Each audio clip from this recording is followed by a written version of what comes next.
अस्सलाम वालेकुम viewers, Malik rabbit farm से आज एक और इन्फॉर्मेशन के साथ हाज़िर हुआ हूँ। मेरे बहुत सारे दोस्त ऐसे हैं जिनका ये सवाल था कि मादा बाज़ दफ़ा बच्चे डिलीवर नहीं कर पाती। मैंने एक वीडियो पहले भी बनाई थी जिसमें मैंने बताया कि प्री मिच्योर ब्रीडिंग के मसाइल आते हैं कि फ़ीमेल जो है वो प्रॉपर तरीके से ब्रीड नहीं कर पाती।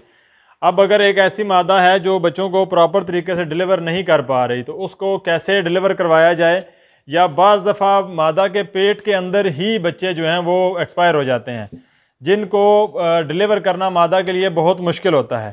उन बच्चों को कैसे डिलीवर करवाया जाए, उसके लिए क्या मेडिसिन दी जाती है, क्या तरीकाकार है, आज इस वीडियो में हम आपको वो दिखाने जा रहे हैं। देखें, जो भी रैबिट जितने भी रैबिट्स हैं वो मैक्सिमम 32 डेज़ जो है वो टाइम लेता है, जो उसका प्रेगनेंसी पीरियड है। ठीक है, 32 डेज से ऊपर अगर आपका रैबिट जा रहा है दैट मीन्स कि वो डिलीवर नहीं कर पा रहा, उसको प्रॉपर चेक करने की ज़रूरत होती है। अगर तो आपका रैबिट नेस्टिंग शुरू कर दी है और वो एक्टिव है फिर तो वो उम्मीद है कि वो डिलीवर कर देगा। लेकिन अगर एक रैबिट है जो आपका 31वें दिन या 32वें दिन जो है वो सुस्त हो गया है, डिलीवर नहीं कर पा रहा, फीमेल जोर लगा रही है, या कोई भी इस तरह की आपको सिचुएशन महसूस हो, तो उसके लिए ऑक्सीटोसिन इंजेक्शन, ये आपके सामने स्क्रीन पे भी मैं दिखा रहा हूँ। ऑक्सीटोसिन के नाम से ये इंजेक्शन आपको मार्केट में मिलता है। तो ये आपका तकरीबन जितने भी जो स्मॉल ब्रीड्स हैं जैसे हटोट है, इसके अलावा हॉलैंड लॉप है, जितनी भी स्मॉल ब्रीड्स हैं जिनका वज़न 1 किलो से 2 किलो तक है, तो इनको हम लोग लगाते हैं 0.3।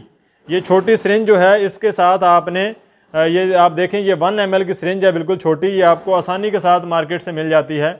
तो जो रैबिट आपका आप देखते हैं कि वो डिलीवर नहीं कर पा रहा, उसको आपने ये 0.2 0.3 जो 2 किलो तक का खरगोश है उसकी आपने ये सिरिंज लेके उसके गोश्त में ये जो पिछली टांग है इसके थाई में आपने जो है वो उसको ये इंजेक्शन लगा देना है।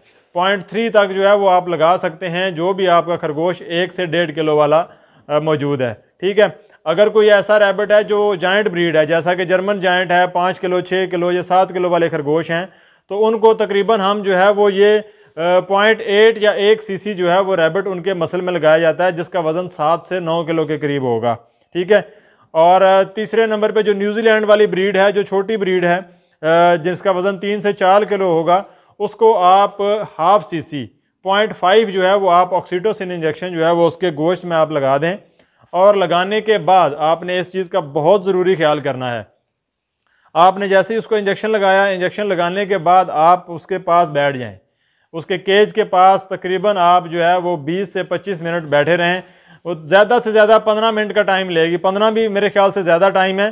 5-7 मिनट के बाद उसने बच्चे डिलीवर करना शुरू कर देने होते हैं। तो बाज़ दफ़ा ऐसा होता है कि फ़ीमेल बच्चों को डिलीवर नहीं कर पा रही होती लेकिन बच्चे ज़िंदा होते हैं, तो वो फ़ौरन आप जो बच्चा साथ साथ डिलीवर हो रहा होगा उस बच्चे को उठा के जो उसने नेस्टिंग वगैरह यकीनन बनाई हुई होगी तो उस नेस्टिंग वाली जगह के ऊपर उनको साफ़ सुथरा करके आप रखते चले जाएं। और अगर बच्चे उसने मुर्दा दिए हैं तो उन बच्चों को इलादा करके तो ज़ाया कर दें। ठीक है, कहीं दफना दें। और अगर आप उसने पहले से नेस्टिंग वगैरह नहीं बनाई हुई तो जब आप ऑक्सीटोसिन लगाएँ तो ऑक्सीटोसिन लगाने के साथ ही उसको नेस्ट बॉक्स प्रोवाइड करें, उसके अंदर घास वगैरह रखें प्रॉपर, तब जाके उसको ऑक्सीटोसिन लगा के उसके केज में डाल दें। वो 15 से 20 दिनों में 15 से 20 मिनट के अंदर जो भी ज़िंदा बच्चे अगर देती है तो उसके नेस्ट बॉक्स में रख दें। अगर तो आपके पास इसके अलावा ऑप्शन मौजूद है कि आपकी कोई और मादा है जिसने बच्चे दिए हुए हैं जो 1 दिन या 2 दिन पहले के हैं, तो फिर आप इस मादा के बच्चे जो हैं वो उसके साथ रख दें, इसके साथ बच्चे ना रखें। ज़्यादातर यही होता है कि अमूमन रैबिट्स जो हैं जब स्ट्रेस में आते हैं तो फिर वो बच्चों को दूध वगैरह नहीं पिलाती, वो एक्सपायर हो जाते हैं। और अगर आपके पास उसका मुतबादल मौजूद है तो वो बच्चे जो ज़िंदा डिलीवर होंगे वो उठा के आप दूसरी किसी भी फोस्टर मदर के साथ जो है वो आप उनके साथ रख दें तो वो पाल देगी। अगर कोई भी ऑप्शन नहीं है तो फिर आप चांस ले सकते हैं कि इसी जिस मादा को आपने इंजेक्शन लगाया है इसके साथ ही आपने नेस्ट बॉक्स रखना है और जो ज़िंदा बच्चे होंगे वो आपने उसके बॉक्स के अंदर रख देने हैं। बाज़ दफ़ा आपको लगता है कि आपकी फ़ीमेल ने नेस्टिंग वगैरह कर लिया है, सारा कुछ कर लिया है, लेकिन उसने बच्चे नहीं डिलीवर किए, 34 से 35 दिन हो चुके हैं।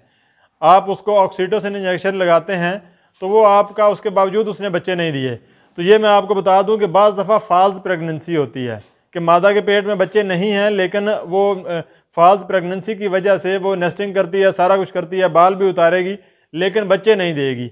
और आपने ऑक्सीटोसिन लगाया और उसने बच्चे नहीं डिलीवर किए, तो इसका मतलब ये है कि वो मादा प्रेग्नेंट नहीं थी, उसके पेट में बच्चे नहीं हैं। जिस मादा के पेट में बच्चे होंगे, इंजेक्शन लगाने के 15 से 20 मिनट के अंदर अंदर उसने बच्चों को डिलीवर कर देना है। तो ये बहुत ज़रूरी इन्फॉर्मेशन थी जो आप तक पहुंचाई है।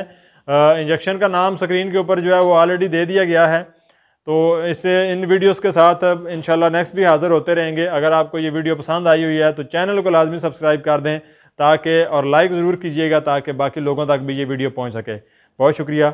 अल्लाह हाफिज़।